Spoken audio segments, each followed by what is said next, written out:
Hey folks, this is Rebel Rousing Rich Bergeron. And second, Tom Patrick. Tarot cards and crystal ball, ready to go. Alright. And we got a lot to talk about. We're going to start the show, possibly get Tony on, possibly just his quotes, because he's out to a Christmas dinner, probably with all of his buddies. And I don't know if it's the Tree Lot guys or some other folks, but I'm sure the Philly area is pretty festive this time of year.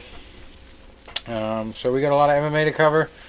We had a little bit of the fights and fighters of the year candidates to talk about. At one point, we got a fight card from last week to talk about. Tom and I have already been talking about the Cowboy Cerrone versus Conor McGregor fight. And I talked last week about how Conor McGregor is suddenly becoming Mr. Humble and appreciative and supportive. But I just wonder what he's got to show for being, the skinny version of Andy Ruiz Jr. Because he's made way more money, so the risk of being lax is way higher. And then he's been getting all these tilts with the police, and so that's the one thing I worry about there. But Cowboy Cerrone always comes to fight. He might not be at his best sometimes. He might be, taking too many fights just to get the paycheck in points of his career. But I got a feeling that for one of these type of opportunities, he's going to put the pedal to the metal and get it done. So the thing that might not be so great is the supporting fight, which we just talked about. But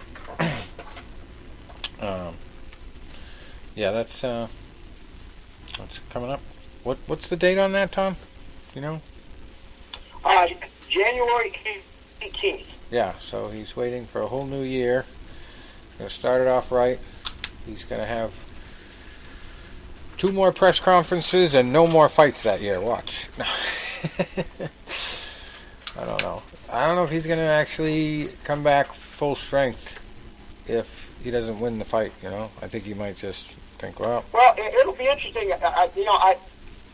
I seen a picture of him, and he was in his sweat clothes, ready to go for a run. It looked like, but he's considerably bulked. It looks like he's been hitting the weights, and this is a welterweight, by the way, not lightweight.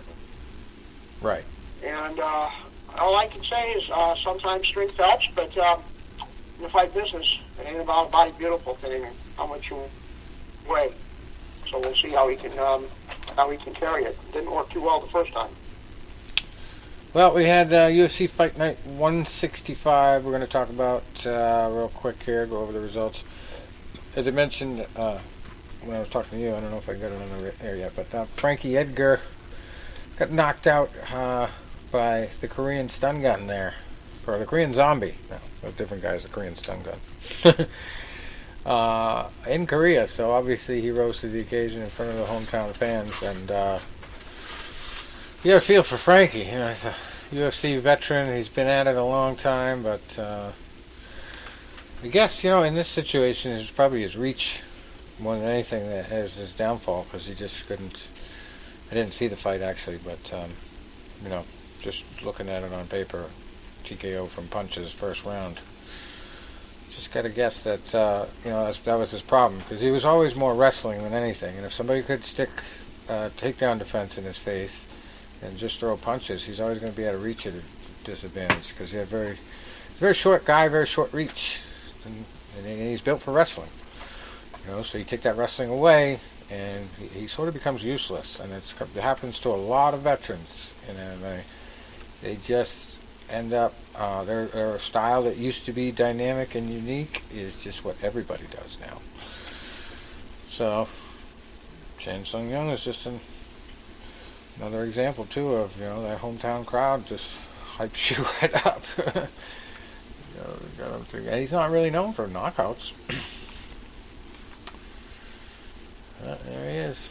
Volkan Ozdemir in the co-main event, beating Alexander Rakic by split decision. They had Charles Jourdain beating Du Ho Choi by TKO, second round. 4 minutes and 32 seconds into that one. Da Un Young beating Mike Rodriguez, also a first round knockout. This one was a straight knockout from punches. 1 minute and 4 seconds into that one. Jun Young Park beating Marc-Andre Barrial by unanimous decision. Kyung Ho Kang over Ping Yuan Liu by split decision. Cyril Gagne over Tanner Bozer by unanimous decision. Sung Woo Choi over Suman Mokhtarian by UD. Omar Antonio Morales Ferrer over Jung Hyun Ma by unanimous decision. Alexander Pantoja over Matt Schnell. That was also a first round knockout. 4 minutes and 17 seconds in. Rayoni Barcelos over Saeed Nurmagomedov by unanimous decision.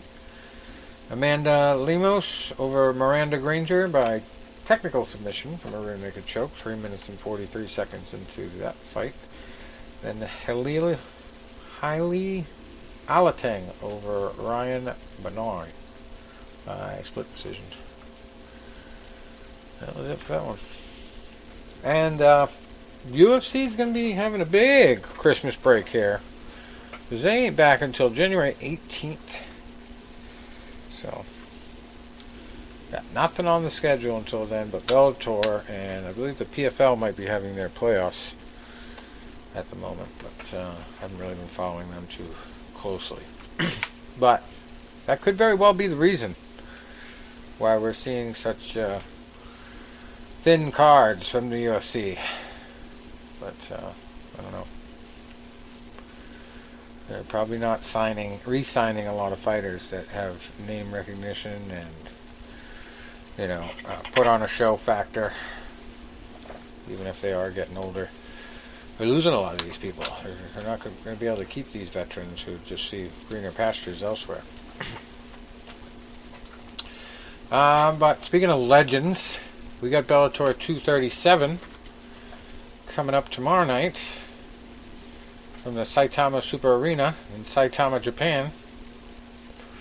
Which makes me wonder how many of these fights are fixed, Tom. That's where they used to do all the works. Yeah, you gotta wonder. And Fedor Emelianenko is in the main event. He is 38-6, fighting Quentin Rampage Jackson, 38-13. So, yeah, that's going to be an interesting one. I'm surprised these guys have never fought before. Rumor has it that Quentin will be weighing in around 260. Wow. I don't know how true that is. Well, that, for a guy who was really ripped at 205, he was a big 205 and a very dangerous 205. If he's up to 260, you got to wonder. Still have his power, but well, we all remember the incident where Nick Diaz got in a... This is the kind of fight that... Remember when Nick Diaz... 10, 15 years ago. Remember when Nick Diaz got in a fight in the hospital with Joe Riggs? With Joe Riggs. Yeah, after the fight or whatever. Classic. This Fedor versus Quentin fight is like two old guys getting a fight in a nursing home. Yeah, they're getting up there. Well, without the animosity, I wouldn't see that. Fedor's just Joe Cool. You very seldom see. I don't recall any trash talk from him at all. Yeah. And he has that same presence. When I got the privilege of meeting him real brief at Caesar's Palace, at the first fight that came to America, when I shook hands, I was going to say, "Wow, it's flesh," but I punked out. But he was just very calm, very relaxed. He's always been that way. Just very, very special.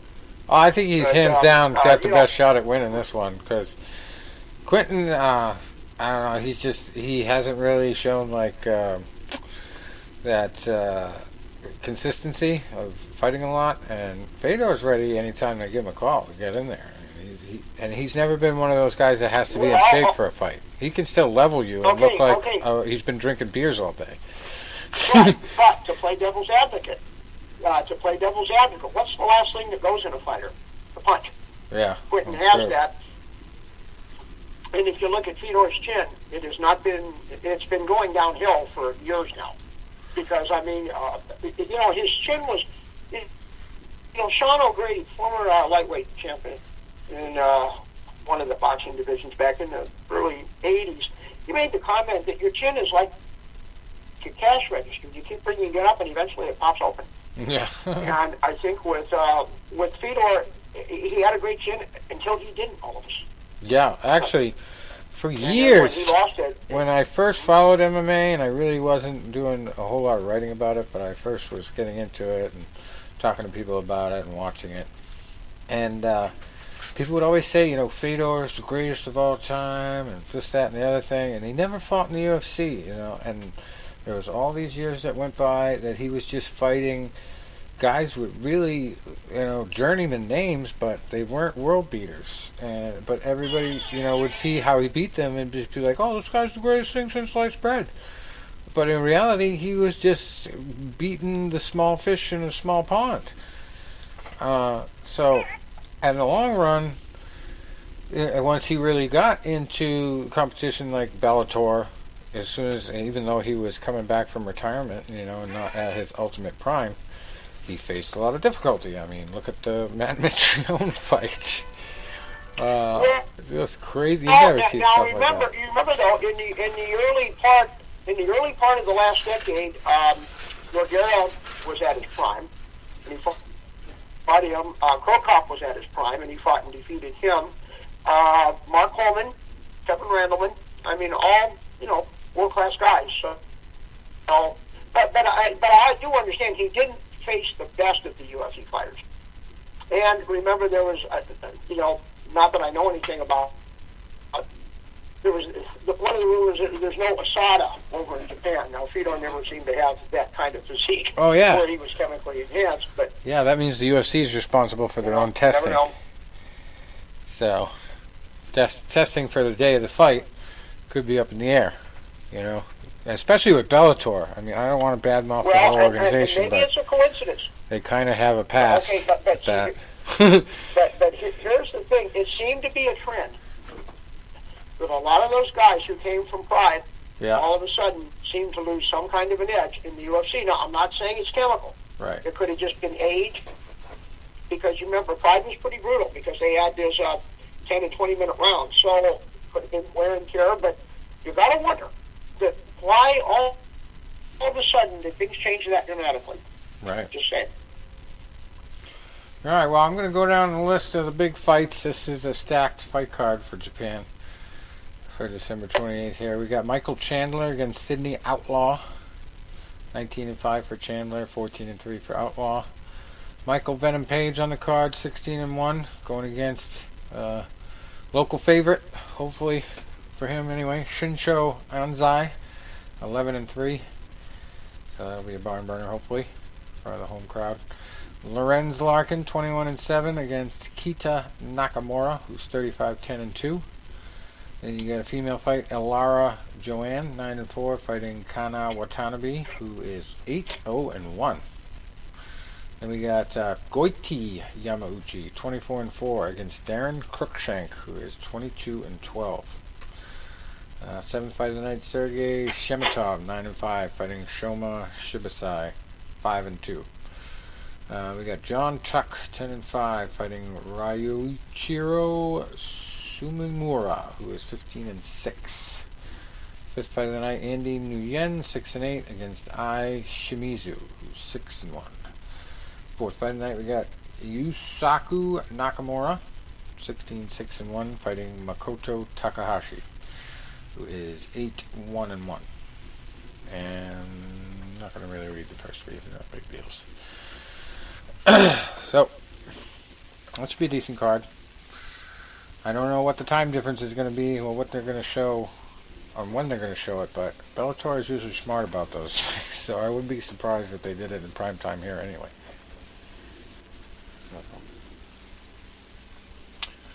But if it's going to be on DAZN, they could probably do it at any time of the day. Alright, we'll find out. Sure Dogs Fighter of the Year. Guess who it is? Oh, wow. I know you haven't read it, so you have to use your psychic crystal ball now. Yeah. And, okay. Fighter of the year, and that would include both the just the UFC, or are we allowed to go anywhere? I would MMA. have to say I'll go. MMA. I'll go with Jorge Masvidal. Oh, he was a finalist. He was definitely a finalist. But Israel edged him out. Not the whole country, the fighter. Israel Adesanya. Yeah. Just edged him out. Started off pretty good with the, beating out Anderson Silva, and then the Robert Whittaker fight. So they deemed him fighter of the year. Also because of his magnetic charisma. So I guess they're going by the Ultimate Fighter house rules. Picking fighters for the house. Yeah. Had to have talent and charisma. He beat out Jorge Masvidal, Henry Cejudo, Patricio Freire, Kamaru Usman, and Alexander Volkanovski for Fighter of the Year honors. So October 5th, he disposed of Robert Whittaker at the UFC 243, and that was first defeat in more than 5 years for Whittaker. So, Kelvin Gastelum as well. That was a unanimous decision. UFC 236. And Anderson Silva. February 9th. He said the best way I could describe it was like being in the Twilight Zone. That was cool as shit. Even when he caught one of my kicks and I tripped, I was like, alright, here comes the flying knee because I've seen this too many times. So I just slid to the left. He tried so many tricks that I've seen. Even when I would feint and make him reach and then he'd bring back his hands and do all the kung fu shit, I'm like, my man, I've seen this too many times. That's how Bisping got caught with an up kick. I'm not stupid. I may look stupid, but I'm smarter than I look. It was just a cool experience. Everyone else plays it on EA Sports, but I get to play it in real life.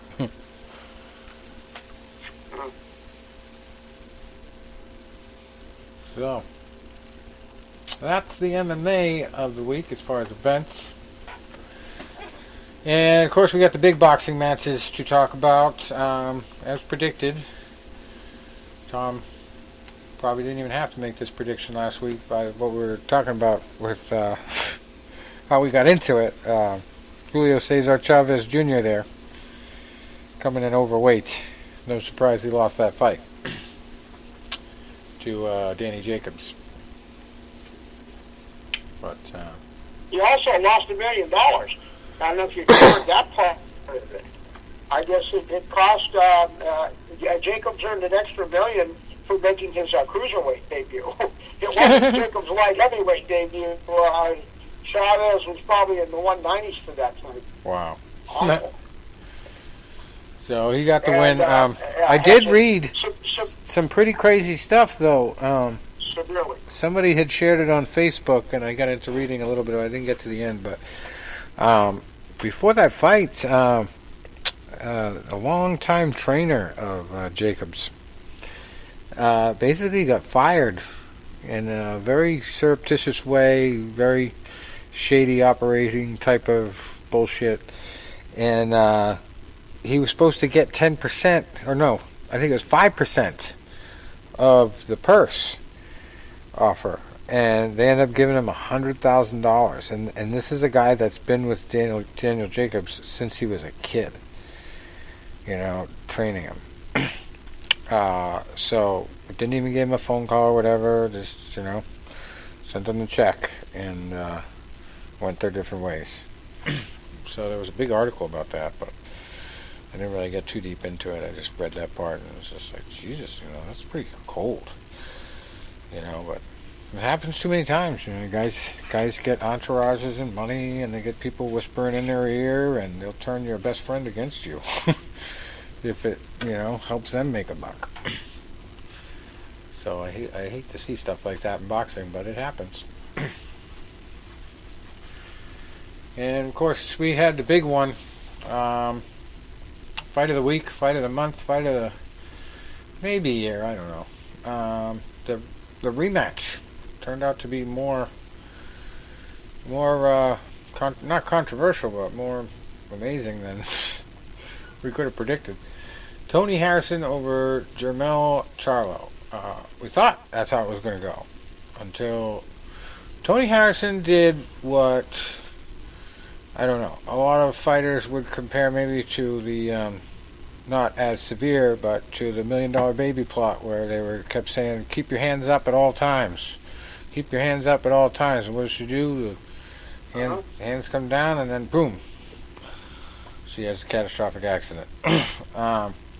So, this is a different story. It wasn't catastrophic, but he lost because he didn't keep his hands up. Did you watch the whole thing from start to finish?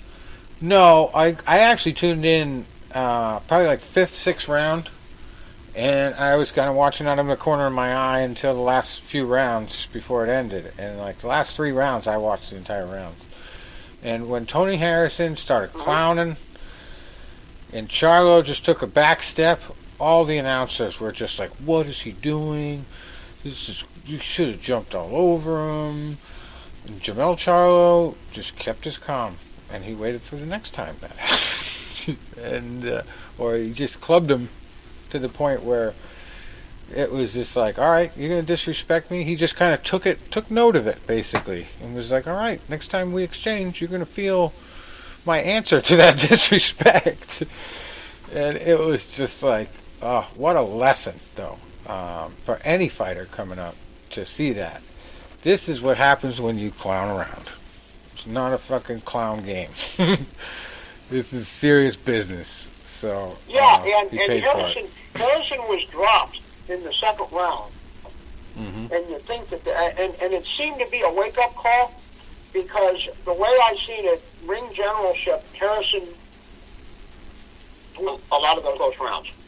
Right. And Harrison was also the champ. So I don't know how 2 of the judges could have had Charlo up going into.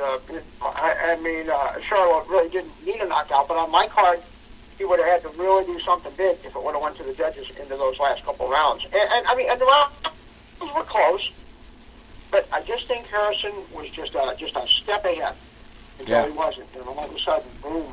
And congratulations to Charlo. I mean, he was determined, and you could tell he was frustrated. Yeah. But he didn't get discouraged.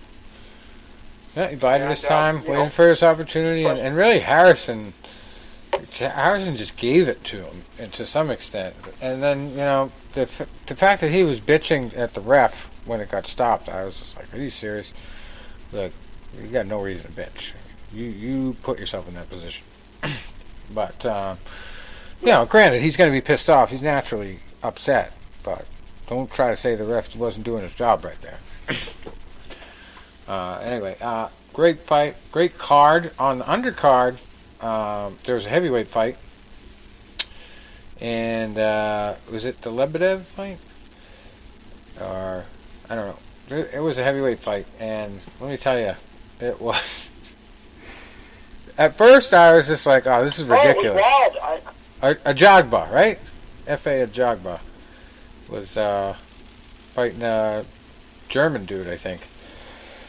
And oh my god! No, he was from Georgia, and I don't mean American Georgia. Oh, Russia, he was yeah. From Soviet Georgia. Yeah, Russian. So, oh my god, the Ajagba was just beating the crap out of him, and everybody was just like, this fight should be stopped. This is just getting out of control. And then, wham! Ajagba's on his ass.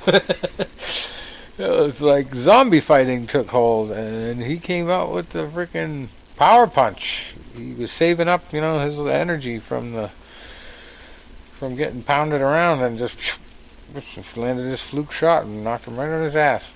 And then Ajagba kind of got serious after he got to his feet. Oh, that was a crazy one. We also had the Battle of the Jürgens over in Germany. Jürgen Brammer and Jürgen Doberstein. And guess what? Jürgen won. Brammer. But, yeah. That was one big one. Denis Lebedev also lost to Tabiso Mchunu. We had Jack Tapora losing to Oscar Escandon. And the four-name Mexican fighter that doesn't have a Jesus in there, Marco Antonio Juarez Rodriguez, lost to Howick Bebrahem. We also had Saturday a draw between Hugo Centeno Jr. and Juan Macias Montiel. And then upcoming this week, we got a lot of stuff. We got Jean Pascal coming up in a big fight. Gotta get this stuff to load.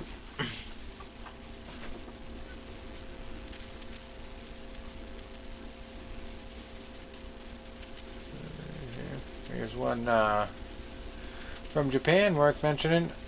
Main event super flyweight Sho Ishida. He's 28-1, fighting Israel Gonzalez, who's 24-3. No belt on the line, no there. So we got a Jesus fight of the week somewhere. Oh, that can't be right.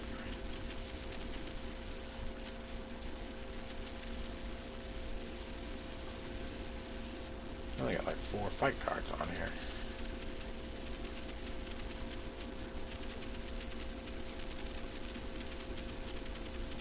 There it is.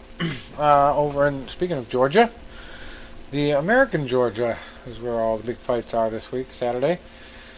Atlanta on Showtime. Jean Pascal, 34-6-1, fighting Badu Jack, who's 22-2-3. That one's for the WBC Silver Light Heavyweight title and the WBA World Light Heavyweight title. I believe this is a Mayweather Promotions card, too. Badu Jack is with them. Gervonta Davis also on the card at lightweight. He's 22-0, fighting the Korean, supposed to be a sensation, but not quite yet, Yuriorkis Gamboa. 30-2. He's kind of slipped in his last couple fights. Hasn't been at his best. But it's for the vacant WBA World Lightweight title there. And we'll see. We'll see what he brings to the fight. But Davis is no slouch. And it's going to be an uphill battle for the guy to get back into contention.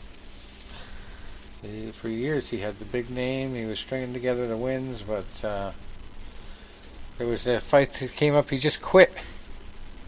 Who was that fight against? I don't even remember, but he just basically quit, and he lost a ton of respect from a lot of the fighters in the fight game, and there was big debates about it. Quit in his corner, on a stool, you know. It's just crazy. You know, it's kind of a sad thing in some ways, but in boxing, it's like a warrior's code. You let your trainer quit for you. It's maybe... Or the ref, or the ringside doctor. Yeah. And just go on and on and on. Little different culture there than MMA. Yeah. So we don't know. We can't really say that's right or wrong. I mean, it's just tradition. But yeah, we'll see what happens this time out. We'll see if Gamboa brings it all. That if you know, if he's really ready for this one, that will be probably the best fight on this card. I really don't know how much Jean Pascal has left, but Badu Jack should handle him pretty well. Anyway, Super Bantamweights. Angelo Leo, 18-0, fighting Cesar Juarez, who's 25-7 for the WBO Latino Super Bantamweight title. And then Super Middleweights, Jose Uzcategui, 29-3, fighting Lionel Thompson, who's 21-5. And here's the somebody's always got to go fight of the week. Malik Hawkins, 17-0, fighting Darwin Price, who's 16-0. Pretty interesting stuff there. Let's see if we got any other fights worth mentioning. Not too much actually going on this week. Here's another one for the WBA Super World Cruiserweight title. Over in France, we got somebody's always got to go fight. Arsene Goulamirian, he is 25-0, fighting Constantine Behenaru, who is 14-0. Nothing crazy on that card in support of it, though. I do believe that's all the fight information stuff I have.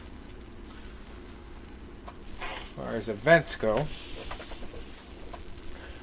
I didn't save too many stories this week. Headlines from happenings in MMA. But we were talking earlier a little bit about the forum situation now with these young kids and having arguments. We got into it last week because I was telling you guys about some of my issues, but it's kind of funny nowadays where you got what they call keyboard warriors. And you know you've gotten under their skin as soon as they say, well, I'll kick your ass. Yeah. We'll see, buddy. Anyway, yeah, so it's obviously the time for gearing up for the playoffs, where Smack Talk is king on all these forums and everything. So actually I found a pretty interesting list of stuff to think about when you get into these battles. And one of the key points that I found is that it was like how to undermine people, basically. If just Google search how to undermine people, and you'll find the list. And it's just basically goes through the steps. First, you want to make a joke at their expense. Then you want to keep highlighting that joke. And it's basically there's a science to it. And I tried it a couple times in certain situations, and it works. You can seriously shut people down, and I'm pretty sure when I talked to you guys, it was about the OK Boomer thing, that the kids are doing now. So I'm on this little Norwich group on Facebook, and these little kids are always going OK Boomer to all these, arguments to try to end them. Like, oh yeah, this is a cool thing to do. And I'm just like taking the tack. Well, this is garbage. Where's the comeback there? You guys need to learn some better comebacks. Think. Stop being dumb idiots that are just repeating some stupid fad. So some of them took offense to it, and we went back and forth. But in the long run, now they're not using it anymore. Some guy actually found an article that, and what if you're not familiar with it, this thing, OK Boomer, has become a phenomenon. These little kids are using it, and it's supposed to be directed at baby boomers. But they're misusing it for anybody older than them that they want to say is out of touch. So you're in the middle of an argument, and you're making points, and they're just like, okay, boomer. It's like they're going to shut it down with that. And it's supposed to be funny. And it was funny for like 5 seconds, but this guy, in one of the posts where we were arguing about it, finds this article. And it's a very well-written, serious article about how OK Boomer is old now. And if you're using it, you are likely to get OK Boomered. So it was just like perfect ammo. And after that, all I had to do was, anybody ever mentioned it again? I said, yep, that's been debunked. So I took their power away from using it. So sometimes you just got to be smarter about it, even though it's a dumb thing sometimes to be smack-talking people on the internet and get all serious about it. It just really feels good to win by being smarter and letting the other guy lose his mind over it rather than you get all hung up on it. And the valuable lesson is you just have to have a sense of humor about everything. You can never take stuff so personally your head's going to pop off if you don't get the last word in. And that's one of the things, too. Say something after they're finished. That is a very good way to get people riled up and get under their skin and undermine them. That was the other thing. But yeah, I've just been dealing with that a lot. The Norwich dynamic makes it a little bit crazier because we're dealing with guys that are in the military or have served in the military and retired or were wanting to go in the military at least at some point. So yeah, it's funny. But yeah, So I set that straight. The kids are definitely not using that anymore. At least not on this group. But, I don't know. You got anything else you want to discuss? Well, I think we are good to go, bud. This has been a quiet week, and we got a wild jerk coming up. Yeah, yeah. Maybe next week when we get back on with Tony, we'll do a little bit more year in review type stuff. I'll prepare a little better, and then we'll have some categories to talk about. Fight of the year. Yeah, and then also, Rich, if you'll go to YouTube, they're starting to post. I guess Fight Pass is putting it out, but then it's making its way to YouTube about each year of the previous decade, the best, and they're like little 8 to 10 minute episodes where they'll go through the best fights like 2010, 2011, so I think they're up to 2013, so it'll be kind of interesting for you. Bring back some memories. A lot of good fights last decade. Yeah. And how times have changed. Yeah, that's the other thing. 2010, when came the last... I kind of lose sight of that it's going to be 2020, 20 years, It's actually going to be the year of my 20th college reunion, so that'll be college reunion with the class. It's weird because it's not my graduation year was 99, but it's technically my 20th year reunion with the freshman class that I went through Norwich with, because I did the Air Force Academy first, so I was a sophomore when I got there, but you get your rings your junior year, so I waited until the kids that I went through the freshman year with were juniors, which was my senior year.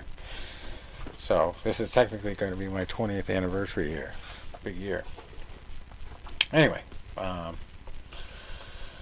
lots to think about, lots to talk about, and we have the break from the UFC, so we'll have a little extra time not talking about UFC to do that. And, one more thing. Do me a favor and look up Letterkenny on YouTube. All one word, Letterkenny. I put an article on Fight News Unlimited about it, the first 2 seasons. They sent me a DVD for free to review it. And, boy, talk about quick wit, Tom. I know you're good at it, but these guys are masters of it. Right. And some of it is like, low bar stuff, but, boy, there's certain bits that they do that will leave you laughing your ass off. And, I'll definitely email you one of my favorites. But it's on Hulu. I think they got 8 seasons now, or they're going into their 8th season. And it's about a bunch of Canadians. And I thought it was just, some Canadian funny show. And then I start watching it and find out, this is all about fighting. It's a fighting comedy because it's like, hockey players and this one guy that's like, claims to be the toughest guy in the town of Letterkenny, and he's always got people facing him and trying to fight him. It's just so funny. So many funny moments in it. Well, okay, I'll check it out. But we'll chat about that next week after you get a taste of it. And everybody else can check out FightNewsUnlimited.com. All right, bud. Well, yes, I think that's pretty much it. And I guess next time I'll see you in the next decade, huh? Right. See you in 2020. Think about it. 2020 will be hindsight. We'll see you then. I'm flying. All right, buddy. We'll see you then. Adios.